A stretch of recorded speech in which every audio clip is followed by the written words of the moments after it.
বর্ষার মৌসুমে রাসায়নিক সারের কালোবাজারি রোখার জন্য কড়া পদক্ষেপ। লাভপুর থেকে শিউরি বীরভূমের বিভিন্ন এলাকা পরিদর্শন দুধ কুমার মণ্ডলের। অতিরিক্ত দামে সার বিক্রি ও কালোবাজারির অভিযোগ পেয়ে একাধিক দোকানে হানা দেন রাজ্যের কৃষিমন্ত্রী। শুধু বেশি দামে সার বিক্রি নয়, মেয়াদ উত্তীর্ণ হয়ে যাওয়া কীটনাশকও বিক্রি হচ্ছে, এই অভিযোগে ক্ষুব্ধ কৃষিমন্ত্রী।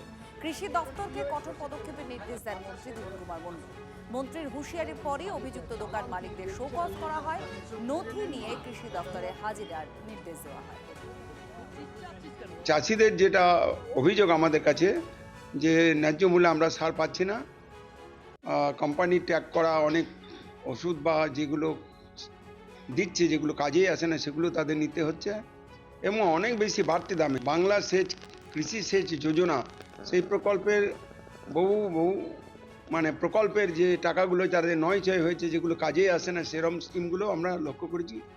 তাতে আমরা দেখেছি চাষিদের অভিযোগ সত্য, যাতে চাষিরা আবার ন্যায্য মূল্যে সার পায় তার ব্যবস্থা, এবং যারা দুর্নীতির সঙ্গে জড়িয়ে আছে তাদের বিরুদ্ধে ব্যবস্থা, দুটোই অতি সত্বর গ্রহণ করা হবে।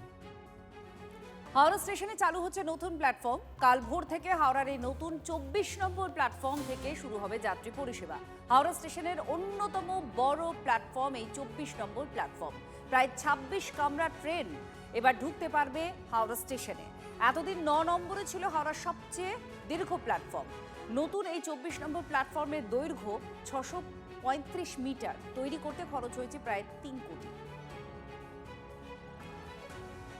অবশেষে বহু প্রতীক্ষিত হাওড়া স্টেশন থেকে 24 নম্বর প্ল্যাটফর্মের ট্রেন চলাচল শুরু হবে। 27শে জুলাই ভোর 5টা থেকে এই প্ল্যাটফর্মে ট্রেন চলতে শুরু করবে। সব থেকে সুবিধা হবে, হাওড়া স্টেশনে যখন ট্রেন ঢোকে, দূরপ্রান্ত থেকে বিভিন্ন প্রান্ত থেকে ট্রেন আসে, সেই আসার সময় ট্রেন দীর্ঘক্ষণ সিগন্যালে দাঁড়িয়ে থাকতে হয়। একটা নতুন প্ল্যাটফর্ম হলে সিগন্যালে আর বেশিক্ষণ দাঁড়িয়ে থাকতে হবে না।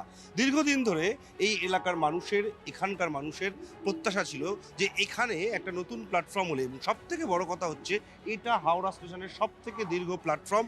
এখানে একবারে 26টি কম্পার্টমেন্ট থাকতে পারবে, সেরকমই একটি ট্রেন চালু হচ্ছে। এতদিন পর্যন্ত হাওড়া স্টেশনে শুধুমাত্র 9 নম্বর প্ল্যাটফর্মই সব থেকে দীর্ঘ ছিল, যার ফলে সমস্ত দীর্ঘ ট্রেন যেখানে অতিরিক্ত কামরা রয়েছে সেগুলোকে নিয়ে আসা হতো 9 নম্বর প্ল্যাটফর্মে। এবার থেকে 24 নম্বর প্ল্যাটফর্ম চালু হয়ে যাওয়াতে স্বাভাবিকভাবেই যাত্রীদের অনেক সুবিধা হবে এবং রেল পরিচালনার ক্ষেত্রেও অনেক সুবিধা হবে বলে জানা যাচ্ছে রেল দপ্তর থেকে। টিভি9 বাংলার জন্য দীপঙ্কর দাসের রিপোর্ট, হাওড়া।